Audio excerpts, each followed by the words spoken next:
Thank you and welcome back for Game 2 of Cloud9 versus Gambit Esports as we shift straight back into Champ Select here. Gambit looking to right the ship after a tough Game 1 loss versus Cloud9. They'll be on the blue side as they'll ban away Aatrox once more. Cloud9 again with the Scion, so maybe looking at a pretty similar start to this draft at least, Spawn. Yeah, and I wonder what the side selection is, whether it's the fact that Kai'Sa right now does seem to be incredibly strong. I thought that the counter pick for Kira was important. I think that whilst that laning phase went poorly, could have certainly gone worse if he was in the counter matchup. So it's pretty, I think, interesting that, you know, not all that much changes. They do give them the choice now, Urgot or Kai'Sa, to ban away, given the fact that they've taken away the Urgot counter pick for Licorice, which of course is the Aftershock Lissandra. So certainly showing that they do have some ideas here, or they could just trade it. Yeah, Cloud9 thinking, you know what, we'll happily trade. We'll just keep the bans the same, keep Diamond off of the champions he's played. In fact, he has to play another new champion because they banned Nocturne away from Blabber on their own side. But we'll see what Gambit do want here. If they take Urgot, Cloud9 are 101% taking Kai'Sa, but Urgot's still a very good first pick. Yeah, it certainly is, and I think that right now you can just take Kai'Sa and Kindred potentially. Have a good jungle matchup because Kindred does seem to be quite powerful on the current patch. We've seen Blabber play it against the Urgot already, and over the course of the game, learn how the interaction works, so he should be able to navigate that one a little bit more successfully. And it gives Cloud9, once again, a response of a powerful pick. Alistar. Ah, interesting. I wonder if they won't take Kai'Sa here, though. We'll have to see what Cloud9 do want for themselves. Looks like right now Reaper talking to Sneaky, so maybe just discussing, you know, if we give them Kai'Sa, what do you want to play? Already played Draven one time around, and Cloud9 starting to really change the playbook. Mark said don't show new stuff, but they picked Akali for the first time ever this tournament. And I wonder if Licorice plays at top lane, whether this is something that he thinks is a very good matchup. There you go. Solo queue scouting, I know. He's been rampaging through Korean solo queue, is one of the few players from the West that's challenger over there, and I know he has been playing Akali from time to time, so perhaps you're right. Maybe thinking that that's where he wants to go with the 1v1 matchup. Gambit, though, are going to take Varus, and looks like TK may be lined up. What I was going to say is now you can still take Kai'Sa if you want to. Then you can hide your last pick for the other end of the flex, whether it's Akali top or Akali mid, and guarantee a good matchup. First picking jungle out of this rotation wouldn't necessarily be a bad thing. Neither junglers have been picked up so far, pastry time, so I think we're going to go fairly far down the lane in this regard. Have to think so as well, and just with a quick check, I believe this is the first Akali all year, actually, for Cloud9. So I've not played a lot of it at all in the matches they have played, but there is the Kai'Sa we expected from Cloud9, and we'll see what happens here in Phase 2. In saying that, it is difficult at the best of times to get your hands on Akali. Around the world, she is one of the most heavily banned champions. There seems to be some good matchups that you go towards. Ryze, LeBlanc, Zillion, as well as Galio have all been shown. Top lane, especially if it's going to be an Urgot matchup, I think that there are certainly ways that Urgot can win that one. If you're able to chunk her out, you can pull her out of the Shroud. Looks like interesting adaptation. Yeah, we'll have to see, but of course we'll look at Phase 2 bans now. All left to ban for Cloud9, continuing to hammer at Diamond's champion pool. Whatever he ends up playing, it is going to be many picks down on his list. And that's interesting, right? Because you think that when you have a look at Blabber's champion pool, he wants to be on something aggressive. And Diamond's played the game for such a long time, so you would think that maybe in a tank versus tank or a team fight matchup, he could gain an upper hand. That Game 1 performance was very impressive from Diamond for the first half of the game. So I think that this is a strategy that I wouldn't necessarily think would be employed by Cloud9. Ghana, again, Cloud9 is picking on the jungle, and Gambit on the other side, banning away tank tops, because you know what? That, like you said, it could still be a flex pick of the Akali if Jensen wants to take the Assassin for one of the rare times he has all year long. Well, the thing is as soon as you lock in, you know, not Braum as a support pick, Ornn Kai'Sa just becomes obnoxious to deal with if you have low mobility backline. And Kira doesn't necessarily play the highest mobility mages in the game, you know, more known for these things like Orianna and Nivea. So being able to lock that in would certainly shut down the Varus. Yeah, we did see Hecarim ban. That's kind of a dual ban for top and jungle, but Blabber had to be thinking, hey, I made it through 10 bans, the Kindred's still up, so I guess I'll take that here, as that's the first pick for C9 in Phase 2. So we'll see how they tie the room together, but Gambit, of course, must finish their draft now.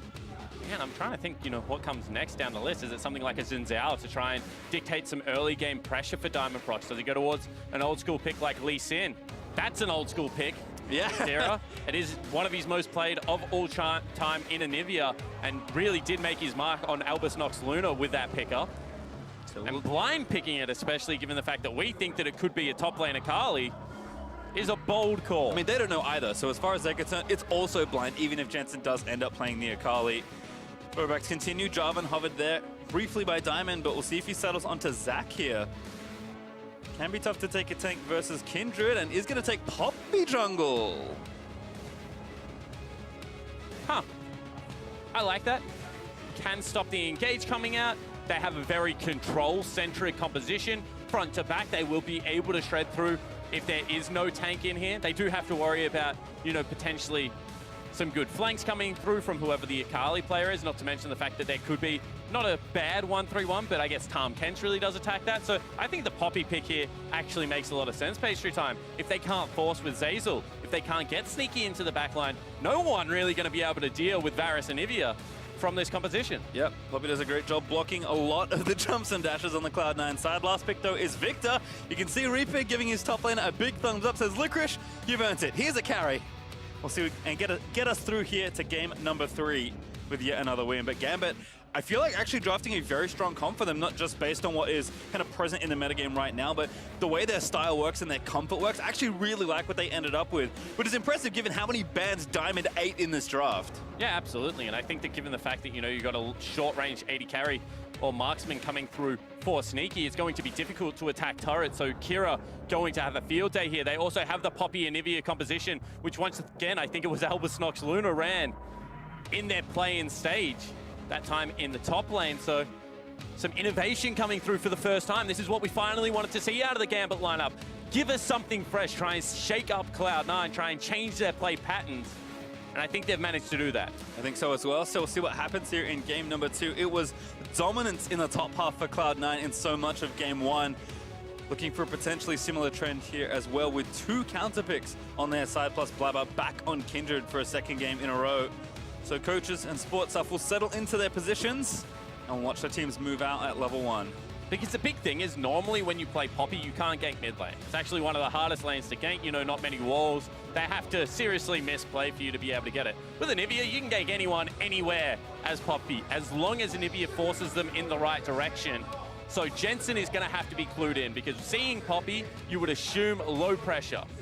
But there is a lot of chain CC, there is a lot of damage. Pre-6 that comes out of both of those champions. And Kira is a master at the bird. Gotta be careful. Sometimes the Poppy just rubs her boots. All of a sudden, she's top speed running into your lane, and you're dead. We did see this, I believe, already from Gambit in MSI, running the Poppy and Ivia. Like you said, when you have a player with so much individual mastery on the champion, these are the things you can't afford to do.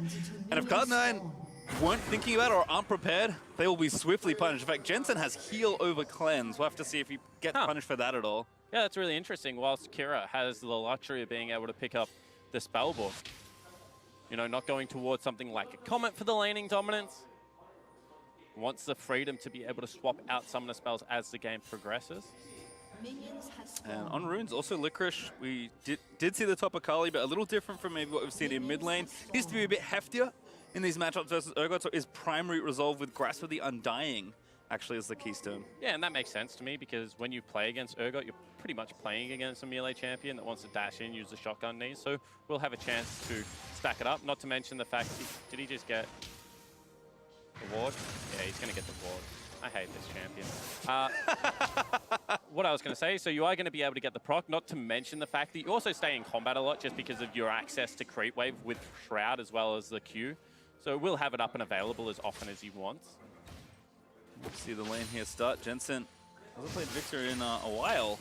Actually, looks like his first play on the year for the champion, but is well versed in it. Has been buffed up a little bit. You know, the cores costing 100 gold less is just such an important change for Victor.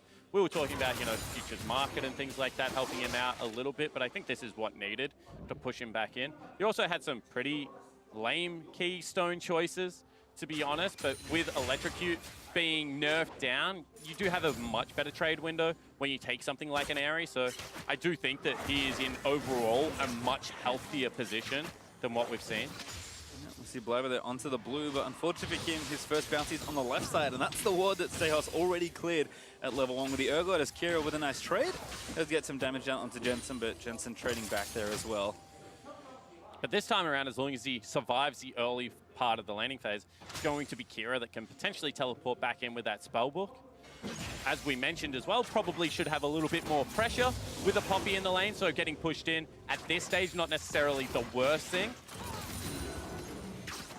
There's Blabber on this first scuttle. It's not the one that's with the extra value, but he'll take it regardless as he was on this side. Actually already see an early back from Diamond, has boots 1 to make sure he can use the keystone that he brought to battle, which is of course Predator. And we might actually have a race for this scuttle. Jensen pushing us in does give Blabber somewhat of a window, but Diamond is running there and top is pushed on the side of Gambit. And I think Diamond does need to control this top side of the map. You know, you've got an Akali, you got yourself a Victor into an Anivia matchup.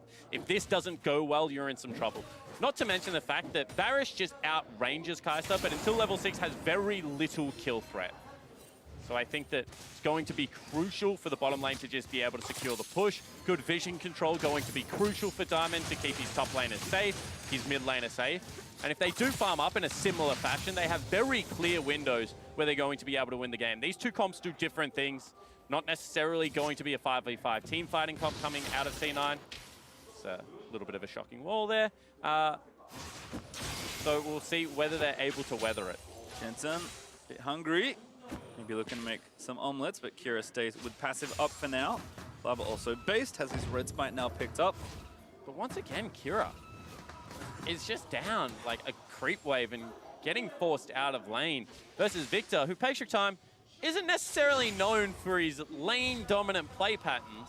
He's also pushing back towards Jensen. So Jensen feels now that he can go for a recall. Kira stays out of vision and is now going to move in to pick it up, but Blabber maybe sees a passive he can pick up. Disaster. Oh, Diamond's here as well. Blabber's like, oh no. That's a good free passive. Diamond. Yeah. This is what needed to happen in the first time around. When Kira got stuck underneath that turret, Diamond needed to be able to come in and impact that wave. Didn't do so on the Nocturne, actually ran back through the jungle. Kira lost 2 creep waves for it and so much experience, whereas this time around, Diamond does the right thing for his mid laner. Kira still got himself in that situation, but it's nice of Diamond to, you know, kind of save him. You can see Licorice is struggling, at least early on in this matchup. Stehos up about 10 CS using that strong early power that Urgot does have. This is kind of what happens with a lot of Akali lanes. You try and live, you try and heal up as much as possible as soon as you have access to level 6. Even without Ignite, you have kill threat on nearly everyone. We'll be interested to see how she goes against an Ignite Urgot top lane, who probably is going to come back with a Kindle gem on the first shop, so should be quite tanky as opposed to a lot of the top laners that Akali's able to find. Not to mention in the 2v2, Akali does do a very good job of killing the jungle a lot of the time. Whereas Diamond is going to be very tanky in this game. There's going to be a Cinderhole Poppy coming out, so not necessarily going to be the same impactfulness. Ooh, nice ward actually from Gambit. Spots Blabber flipping through the lane. Kira came back to the lane with no pop Patient Time. That seems bad. Yeah, given the trajectory of this laning phase so far, I'm going to have to agree with you. Blabber here also back on, I believe, the bounty as the crab does spawn, but Diamond is going to try and snipe it here. Maybe he doesn't even move out. Blabber just smites it and walks away. And now Diamond wants to try and get a kill, but Blabber over the pit flips back and he's fine. And there's nothing Diamond can do. His mid lane is getting pushed in so far that he needs Stehos to be able to rotate across. And Kira. Last charge. Jensen going to get some damage down onto the egg as well. Probably not enough to get a kill, but picks up the passive for nothing. Once again, the lane is just in a shocking spot. And this is becoming a real problem for Gambit fans. You cannot fall down this far. We'll have a teleport to get back into lane. Oh. But again, Jensen just trimming the wave, keeping it back. I mean, this is what he was known for so long. Building up big CS leads just by controlling the wave and outlaning you. Has not done that for quite a while all year long, but is really giving Kira the hands in these first 2 games. As Logic does TP back down the bot side and Chunk and Sneaky away. Does have his heal, holds on to his cooldowns, but he's probably going to be forced out of this lane. Licorice again. That's perfect execution 1 into Shroud. Stehos knows what's up now. Does get the flippy around, needs to try and flash out of the way, but Blabber here. Ulti is going to miss. Licorice maybe looking to go back through, but Stehos flashes out to safety.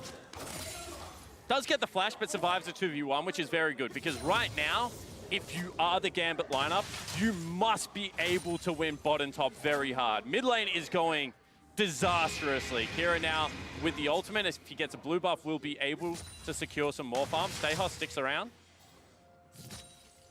Good vision here from Gambit, though. Does mean that Stayhos will be safe, and Licorice not that healthy.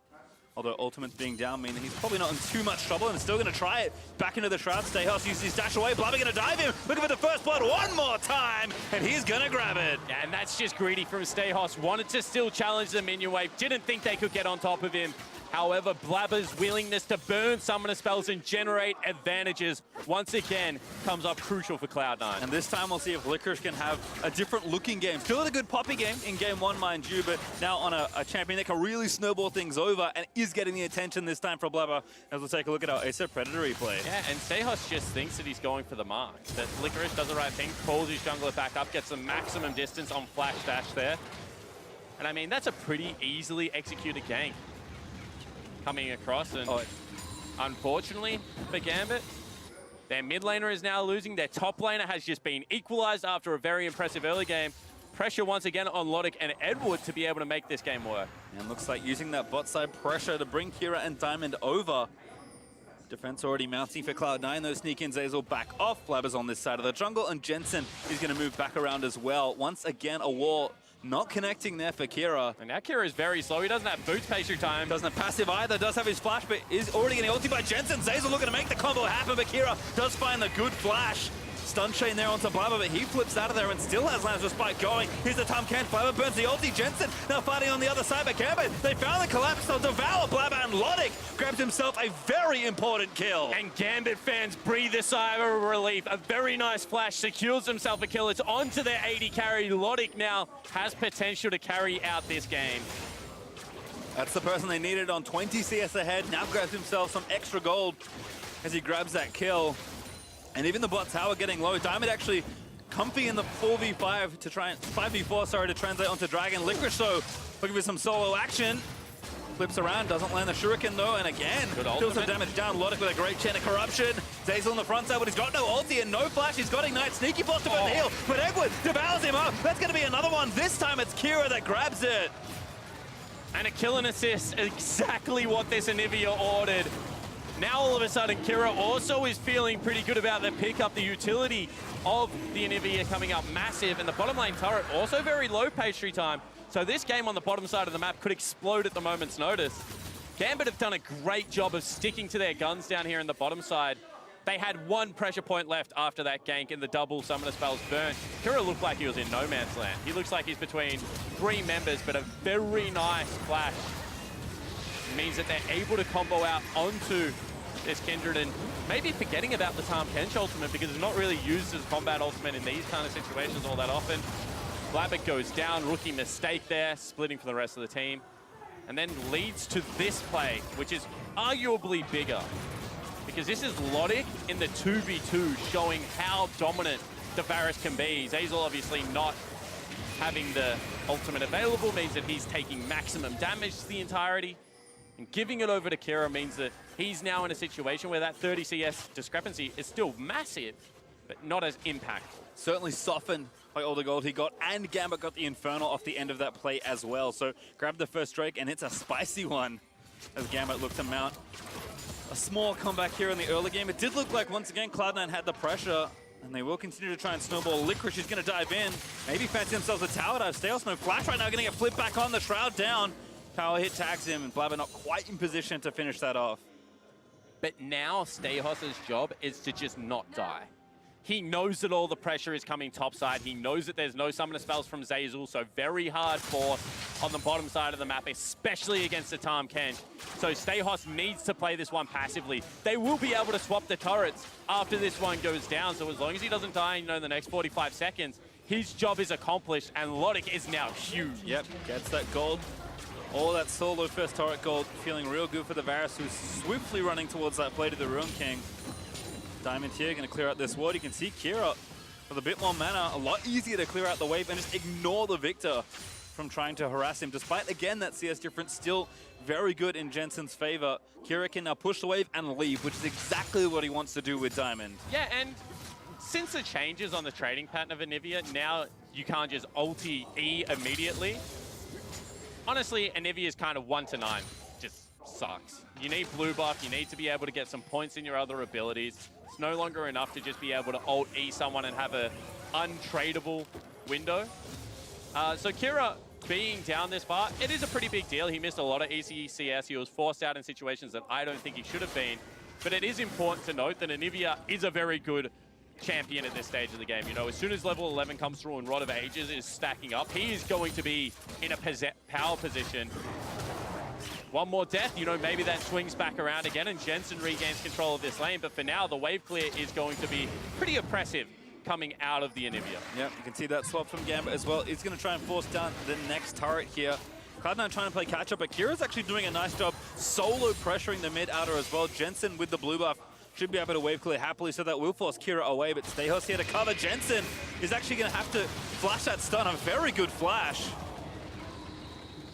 And the good thing about Anivia players is based on how they angle the wall, they're able to force you to walk a direction afterwards. Jensen gets tunneled into where the stun was going to land, has to burn the summoner spell, so even more pressure being exerted.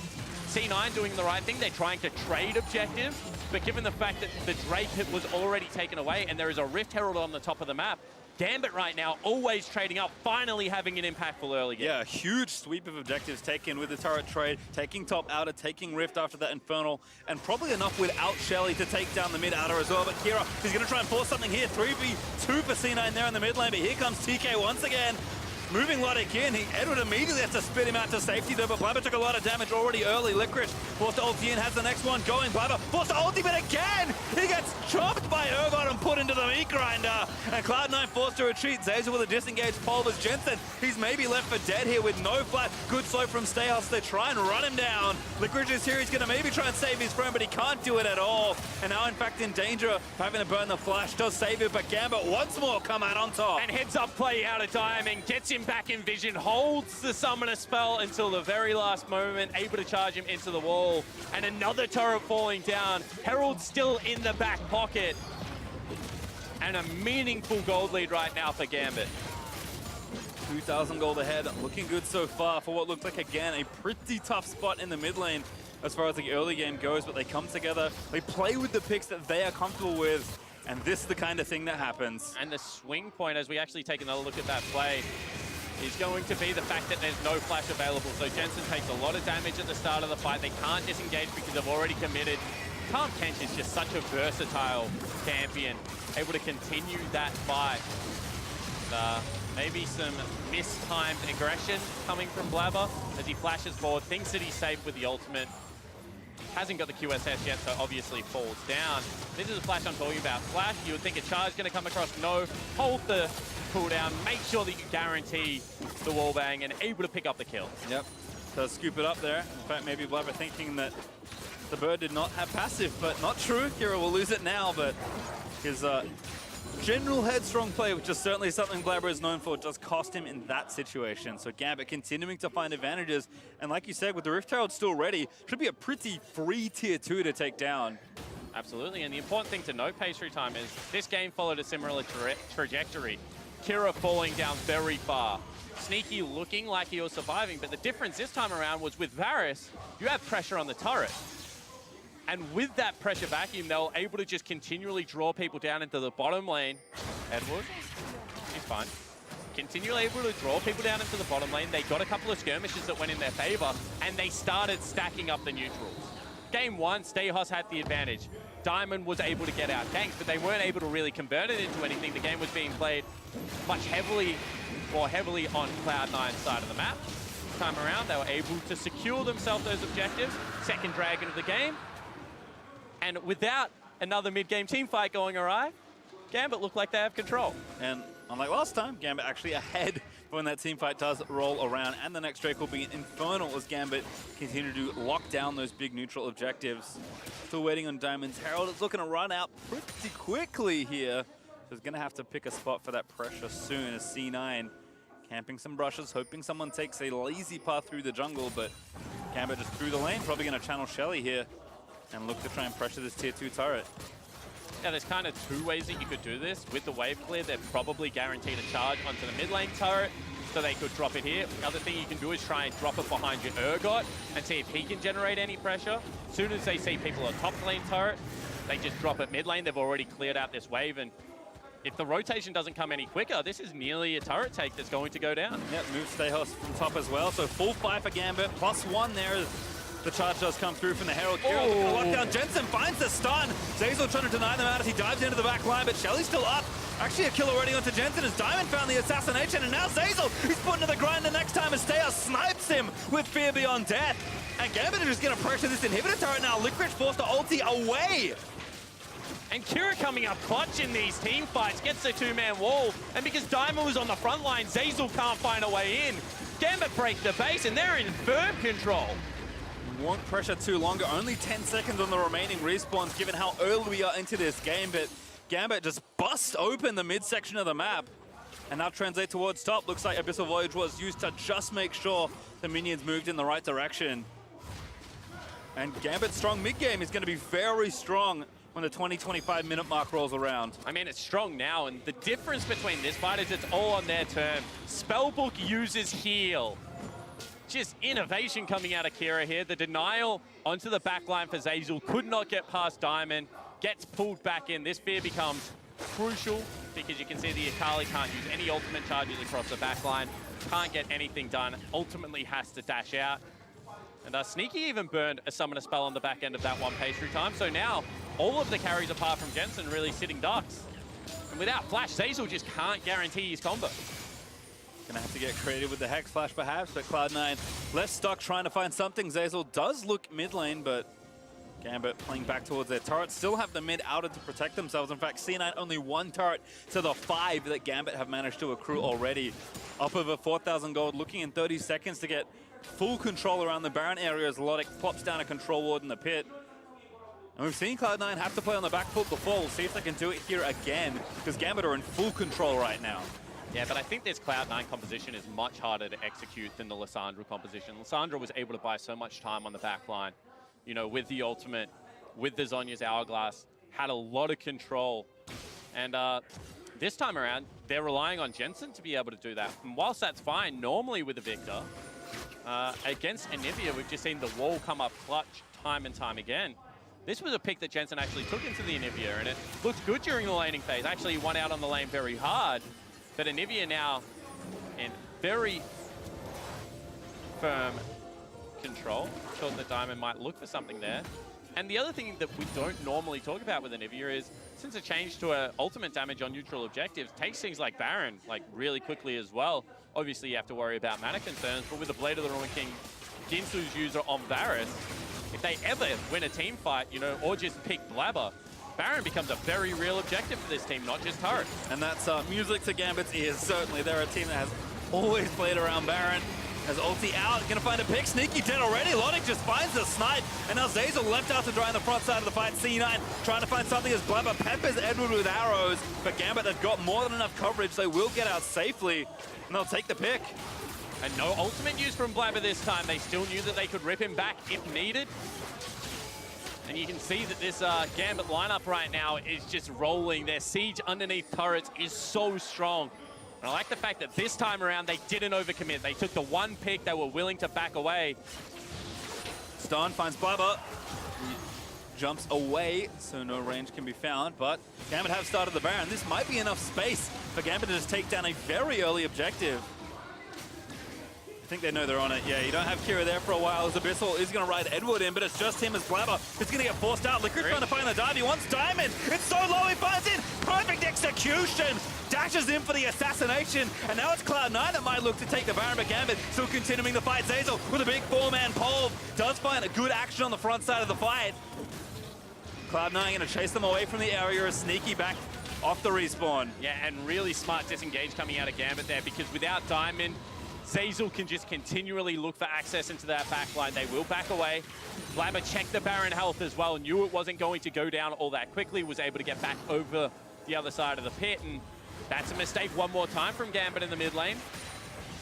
Didn't turn as a 5-man unit, which meant that Cloud9 able to bring back a team fight and saying that 30 seconds next on an Infernal Drake and Sneaky is top lane. I think that is still an objective too far gone, but if we take another look at it, it's just Edward that comes in, doesn't bring Stehos. Logic stays on the objective. Diamond has to use the flash and still falls down. A couple of things going pretty poorly there. They trade back okay with Summoner spells in the end. But that's why the Poppy is so crucial. You saw immediately Kira's ultimate stop. Zeyzal just has so much pressure in these fights if Poppy isn't there. And unfortunately for Cloud9, they did get the pick. They delayed the Baron attempt from Gambit. But they don't have vision back around the Infernal. They didn't get a turret to try and give themselves more room. So Gambit, really, yes, they'll lose their chance at Baron. They'll lose some gold as they gift over Diamond to the team. But still in basically the same situation they were a couple minutes ago. Yeah. Once again, starting the objective. Absolutely. They have to resort out their waves. They have to get a fresh set of wards in the top side of the jungle. But in theory, everything else is completely fine for this lineup. So maybe set themselves a couple of minutes of wasted time, but you know, that's 2 Infernal Drakes. That's going to be a Varus and Nivea composition that uses the scaling incredibly well. And still in firm control, as you mentioned, Pastry. Something else would have to go monumentally wrong because that was just a small misstep. Well, you can see Licorice backward TP to the bot side of the map. He's getting that wave reversed for Cloud9. Gambit continuing to apply vision around Baron. Know that they need to continually present this threat to Cloud9, and if they ever slip up, that Baron will die pretty quickly. Nice ward left side of Baron though from Cloud9, trying to get themselves the vision. And Kai'Sa checks it, but knows now that there is no one there at the moment. Yeah, and that ward's a little bit further up because most of the time you do sweep to the top of the corner now. So they are trying to get a little bit clever with it where they're positioning their wards. I think that if Kira and Diamond actually go to the choke point next time as opposed to around the wall, they have a much better position to be able to cut people off. Funneling between Raptor Camp and Red Buff, not often talked about, but Anivia's wall is so big at this stage of the game that it will cut off the entire area. Oh, actually Blabber looking for Edward here, but Diamond also available, pretty low with the stun onto Blabber. He's going to go down in one CC chain. And Stayle's still ready with the ulti, so it's going to be Zeyzal served up next. Here's Licorice going to try and save the back end of the fight, but Fear Beyond Death will snipe one as Stayos grabs the double. I mean, Licorice, what can you possibly do here? As Jensen is cut off by a wall, dancing around the Anivia Storm, and that's another great stun from Kira. Heal out there from Jensen to try and save his life as Licorice has dove in to try and do something in the fight, but he's going to get wall banged by the Poppy and taken down by Kira, and Gambit can do no wrong. Looking to continue the fight, not able to find Sneaky, but they will take the turret. Pastry time. And you can see how well the Poppy works against the whole comp. Licorice comes available for 1 second in the smoke, gets tackled out of it. All of a sudden, a steadfast presence comes up, can't dash back in. Just so much going on here. They're going to take the recall. Not going to greed out for the Baron this time around, just taking the advantages and continuing to grow the lead. Yep, they grab gold, they go back, they spend it, and they'll run back to the pit for another go-around as we'll watch this one again. Blabber really wanted this kill. And look at how much work the wall is doing. Zeyzal, once again, thought he had the initiation, gets knocked out of his headbutt pole combo, gets brought in. Jensen has to run away from the spear, and then Licorice is just trying to buy time, but the wall cuts off the entire choke. Jensen doesn't want to burn summoner spells, in the end has to use heal. This is what I'm talking about. He's technically in smoke, he gets tackled out of it. Steadfast present goes up between him and the Shroud. And Diamond just playing these team fights, even though he's 1-1 and 6. Like a madman. Still 70% kill participation and doing what he needs to do for his team. Stayos also having a field day on this Urgot right now. Blabber again looking for someone. The jungle's not a bad pick, but Edward is going to stave them off. Has the Devour to keep Diamond safe, so Cloud9 can have to wait it out. They do have the speed trend vision around the Baron, so they know Gambit's not on it right now, but that threat will continually be presented until something breaks in this game spawn. And they need a couple more items. You can see that Jensen has got towards his Rylai's. He should have more control in these fights, but still hasn't got himself a Void Staff. Edward face check. Trying something again, Edward. Pretty tanky. Ulti is going to get moved out by Sneaky. I think he might have flashed out of the way, but Zeyzal already too low. Fear Beyond Death grabs him again. Stayos with the snipes as Licorice is trying to dive the carries here, but he's out of ult charge. Is now forced to flip away. Logic with a wonderful flash. Insane outplay with a Gambit AD carry. And Cloud9 again left to defend their inhibitor as Gambit charged into the base. Yeah, this time Logic is low, but they're going to look to take the inhibitor down. Sneaky doing what he can on the back end of this, but right now, it seems like they're too far ahead. Oh, Jensen flash is good. But again, the wall plus poppy threat was there, and now Stayos is just going to die to the Nexus turret. Blabber, he's ready to defend. He's got his ulti. They might actually find a counter kill here. Stayos finally goes down as Blabber puts the respite up at just the right time. And Gambit, have they gone too far again, Spawn? Looks like that's the case. Sneaky doesn't have ultimate. The disengage is going to be secured by Kira, but without your AD carry pastry, I don't think you should be diving Nexus turrets. Stayos feeling it at the moment. He's 6-2-2. But that was a meaningless death. Certainly was. But once again, the team fight starts off. Edward face checking. As you said, he's pretty tanky at this stage of the game. And the wall just cuts Sneaky out of the fight. Unless he wants to use ultimate immediately, cannot get in. This is a nice beginning for Licorice. He forces 3 members back. However, a very beautiful flash out of Logic, as you mentioned. Gets him to a little bit more safety and ensures they win that fight. I think they should have just taken the inhibitor. The fact that they were willing to continue past it without Logic here, who is so much of the gold lead, is a little bit of a worrying sign. If this flip lands, you probably do kill Jensen, but I don't think you can end the game still.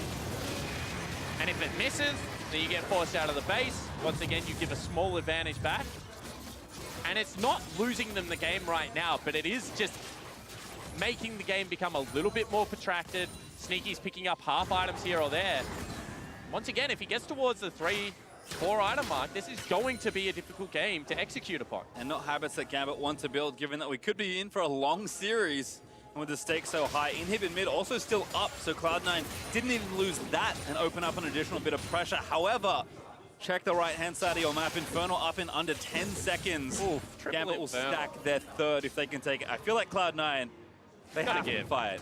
You have to give? Yeah, you gotta give. It feels so bad to give here. I mean, I agree, but there's no way at like 2 items plus components you're going to be able to win this team fight. I think they use it to control vision, continue to try and buy some time. Because really, that's what you're doing. You're racing against the clock. You won a game against Elder Drake Baron. Triple Infernal whilst a hassle. Till the Nexus goes down. Certainly does not win you the game. Heard it here first. Just a hassle, folks. As Jensen barely going to miss out getting slowed, but Gambit again back to the scene of their last crime. Cena ready with a potential flank play, Blabber. And you see they've learned their lesson. They can't move through that choke point. Kira not in vision, but if they step forward, he just takes out everything. Another flank here from Licorice, though. It's not Lysandra, but he maybe can make something happen. Eyes on Logic. Inhibitor will fall down. Cloud9 do not leap to defend it. Diamond in, but actually get knocked around. He's dead. That was too far forward. Now 5v4 for Cloud9. And he put up the steadfast presence. He thought that he had a way to deny the engage. But as soon as that happened and it fell off, then Zazel was just waiting to take out the whole team. Diamond has to go forward. Cost him his life, but once again, Cloud9 just buying time. I feel like I keep going back to it, but Gunblade, you know, QSS finally there for Blabber. Do they just actually try and take this Baron? They've got less than 20 seconds, but they are going to try something here. Gambit must defend. Anivia not bad in this spot, but the Baron is dying very quickly. They're going to go back in. They look for the engage. They find Seos. The wall cuts off half of Cloud9 as Licorice taps into the backside of the fight. They're actually going to try and cut him off. Licorice, he's just buying time. He's on to Logic. That's Cloud9 Baron. But Licorice, can he magic his way out of there? He's dancing around his shroud. PE1 over the walls. He flushes out from the rest of it. And C9 needs to run. Abyssal Voyage there. He's going to try and cut off Sneaky, but he KIs away. Still dead though as Logic finds a snipe. And Jensen is just going to try and cut them off. A good flip from Stayos, but he's been left out to dry by the rest of his teammates. Zazel re-engaged. That's the kill for Cloud9. And Kira just couldn't go with the team, not that mobile. Cloud9 take the 1-for-1 trade, take the Baron, and pastry time. They might be back in the game. I mean, it was, what, 5,000-6,000 gold ahead from Gambit at one point in the game, and Cloud9 have cut it all the way down to about 2. And somehow in this game, they're the first team to grab the Baron. Take another look at this one. Really nicely played from Licorice. He creates so much space. I said he's not the Lysandra, it's going to be more difficult. But in this situation, the only place to go is forward. Zones Logic from the entirety of the fight. As long as Licorice is there, Logic cannot attack anyone else. And because Kira goes into the pit and doesn't choose to flash the wall immediately, he is not in the fight. So Gambit continuing this is actually continuing a 3v4. And Stayhawk realizes that way too late, has gone over-aggressive for one too many times this game. Cloud9 can start believing again. Yeah, I mean, they hold on to Baron on 4. Sneaky did die, but he's 3 items for Jensen. Working towards that as well for Licorice, and now finally able to start a siege here. Stayos forced to dash away, and mid-outer turret at 32.5 minutes is finally claimed by Cloud9. And you have to talk about standing gold, because they're able to also grab top outer turret as well. They get it back within 1,000. The split push is still going to be there for Licorice. He's approaching the 3-item mark as well, and can he kill Stayhos? Probably not. But Stayhos wants to be there for the team fights. That's what this composition does. And look to Logic again. Yes, it will be tough with an Akali straight diving onto your face, but he has 4 items. He is the man that has been set up 4, 0, and 9. He is the person that Gambit have put their faith in all year long to deliver. And deliver he must if Gambit want to tie up this series. And really, Kira has to be able to set the stage for the fights. These walls need to start separating people. He needs to start, once again, burning the flashes on people like Zeyzal, like Jensen, so they have a way into it. Because we've seen that Diamond isn't all that tanky at this stage of the game. He's only getting jungle resources. And Blabber's doing a better job of farming up as they go for the fight. Ooh, Zeyzal actually, I think, just engaging to maybe disengage, but they're actually going to turn it back around. A TP in the middle of the fight. Stayhos is in there, and Blabber's kicked out by Diamond's ulti. I don't think that's who you wanted to ultimate Diamond. They had him cut off. They had the wall there. Probably could have got a summoner. Didn't see whether the EQ was still available, the hop, but once again, they throw the Hail Mary. That is the ultimate as well as teleport used out of Stayhos. Doesn't have the flash available. They come up with nothing. Cloud9 cut the turret lead in half at least. 6-3 now, still up in favor of Gambit. Gold lead though, about 1,000 between the two. Mid and Hib should be respawning pretty soon, as you can see, 50 seconds away. And just in time for Cloud9 to contest for this Elder. Because you said they could give 3 Infernals. I don't know if they can give this Elder as well. Yeah, you can't give the Elder Drake once you've given the 3 Infernals. I tend to agree with you there, Pastry Time. It's also going to be difficult now that Baron is expired to push into the Anivia. So once again, they've given a lot of their lead back, but they still have the meaningful parts of it, you know, the multiplicative scaling, the ability to just draw this game out for as long as they need it to go. But the problem at 35 minutes is you're now 1 mistake away from losing the game in its entirety. And it was the lead that Gambit had that in other situations would have been a pretty high percentage to convert for a win. Say Cloud9 try and drag it back to 50-50 as far as they can. Gambit, though, still pressuring. A couple super waves left for the Inhib. Now going to respawn. Cloud9 will have to clear out 1 more wave.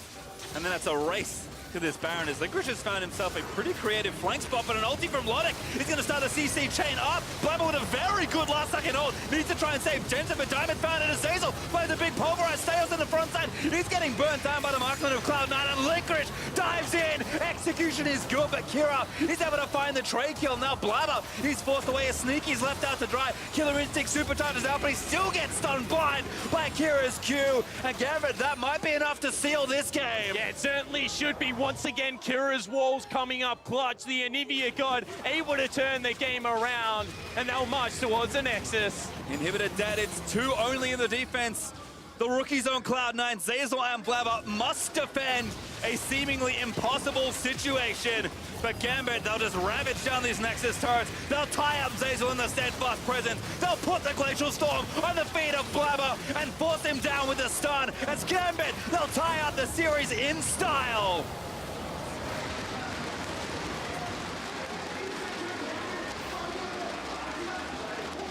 And all of the win conditions that Raz highlighted at the start of the day, the innovation, the carry bot lane, and ability to neutralize Licorice were all there in that game for Gambit. They turn it around. I mean, with a couple of less deaths in that early game, that is an mid-game, that is an incredibly clean game. Never looked like they were in any danger of losing it, even after giving up the Baron, and that is a completely different Gambit that we're seeing now that they've gone back to comfort. It does feel like, yes, there's still that worrying voice in the back of your head saying, why do you keep being over-aggressive in spots and giving away too much? But I agree, apart from that, Gambit, when they're playing their style of League of Legends, look very, very strong. And that was with a disastrous early game on their mid laner. That was with Kira once again getting forced out of lane. I think that, there are still things to improve on, and yet it's starting to go, it's starting to build, and when you win on comfort, that confidence starts coming up, and no one would be feeling it more than Kira, than Logic in this best of 5 now. Well, certainly fun as we do have a series on our hands, but for more on how Gambit picked up that win, let's hear it from our analysts. And I'm just going to go right ahead and say that my analysts are geniuses because they said 3-1 prediction with C9 not right yet. dropping at least a game because of some funny drafts. So we'll see later. Yeah. Let's sing the praises of Gambit, though, in this game specifically. Much like in game 1, in the early game, they are proactive. They try and make things happen. And I think this was also the key after that game 1 to do that and do maybe even more of that than in the first game. Yeah, I really enjoyed it just based off what we saw from how they played around Anivia. Remember, this really felt like an Albus Nox Luna composition from the members, Kira and PvP Stales. Poppy, Anivia wall, one's wall stun, play around the mid lane. It was so frustrating for Cloud9 to really get the fight down.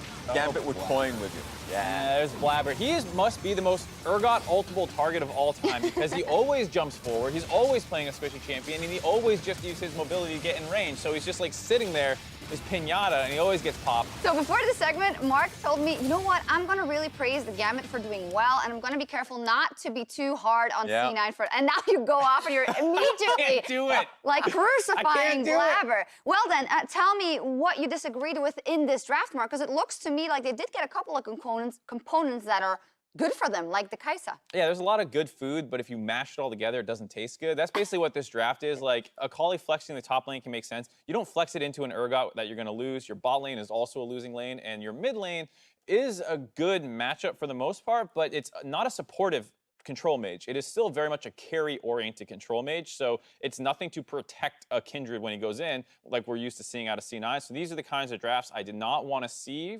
not just because they're not good at them, but because it's showing your hand that, like, hey, Licorice plays Akali top.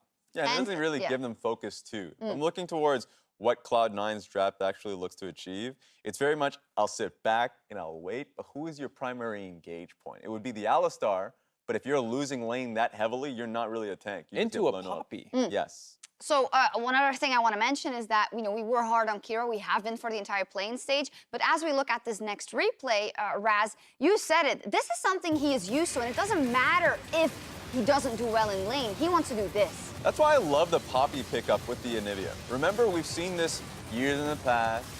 You know, CLG got bopped with it. GQ got bopped with it. This is when Albus Nox Luna made their composition known where they would just have hectic team fights around the mid lane, and then Poppy stun became reliable. Because Poppy's E, you're like, well, you're not going to get a fight until you look for a flank. You're more of a disengaged champion. But when you have a wall just literally built up for you, you can just go straight forced. And this is one of the big advantages Gambit will have is just different looks and comps than anyone else is playing in the world, and it's stuff that your bread and butter. We wanted to see. Yeah, this is what we want to see because, Anivia is not super meta right now. Some people play against it, but they often don't always play against it with that Poppy, and those are two of the best champions for Diamond and Kira. So I really liked what they did with the draft, and they did a great job from the mid-game onwards of working as a 5-man core. I agree. I also think bottom lane in general, Edward and Low, they had a much better showing. That Tahm Kench really doing work for Edward. But I do also want to highlight these moments where C9 could come back in the game and where Gambit, much like in game 1, just goes a bit too ham.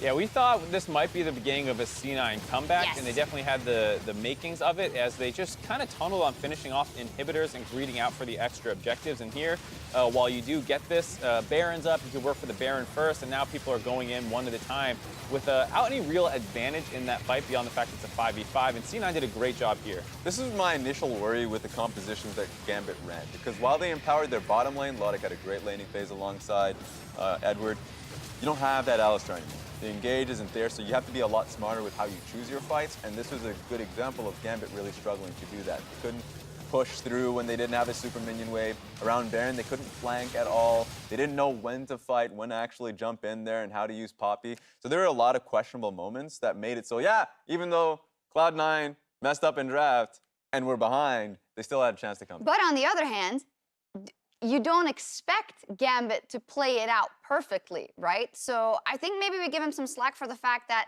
they in the end did win this game, and they have something to build on. Yeah, and after C9 got that Baron, they actually did a great job stalling the game out. They have a Nivea wave clear, and C9 can't 1-3-1 or split the map up because you have Tahm Kench collapse. So I think overall, once they did start to fall behind, Gambit did a great job recovering from there. The MasterCard player of the game, Lodic, had a much better game. He was also the guy that we said you had to keep your eyes on for Gambit. And, well, the Kai'Sa was still up, Raz, but this time they had an answer. Yeah, power in the laning phase, and he can start his own fight. So he joined the team quite often after the laning phase. That's how they started it, through mid and top lane. It was a little bit annoying dealing with Licorice, but remember he had the Hex Drinker, so he could deal with the Assassin in these skirmishes. So great performance by him. As we look forward, Mark, what are we looking towards for C9 and for Gambit? Well, I think the big thing for me is while Lodic is working out well in the bot lane, the mid lane is still a massive concern for me over the course of a 5-game series. It's great that they won this game, but if you look at the jungle proximity of where Diamond wanted to be in this game and where he was forced to go, he was actually mid the most this game. And in the Anivia Victor matchup, that's not really what you want to be doing because it was defensive. He was always around mid protecting Kira, who was losing, instead of snowballing that Urgot who was crushing topside or snowballing this Varus that was crushing bot side. Instead, it was mid and defensive. And that's concerning that this is the second game in a row he's been forced mid way more than he wants to go. Finally, is there reason for C9 fans to worry? I don't think so. I think they'll come back with a better draft, and if we're in the same situation where Kira is getting bullied around a little bit more, then early game will get prioritized. All right, fresh start in Game 3. A spot at the World's group stage is on the line as C9 and Gambit are tied at 1-1. Find out who takes the lead right after this.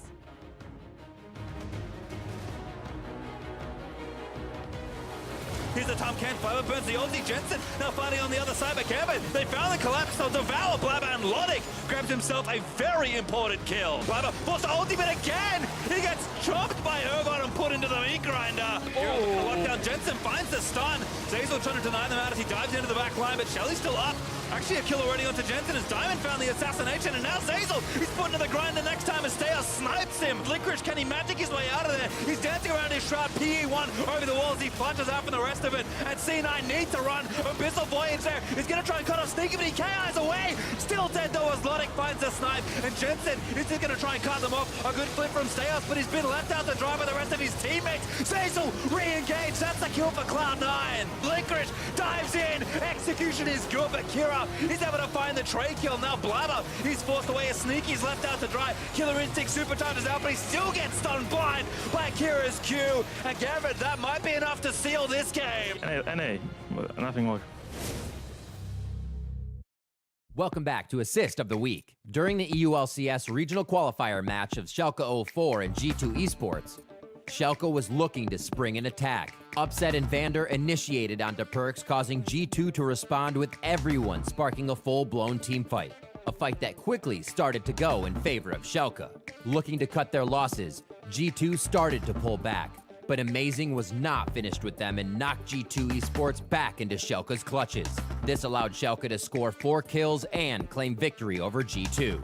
He flashes forward for that one, continues to run him down, needs some support, and Disdain flips him over the shoulder.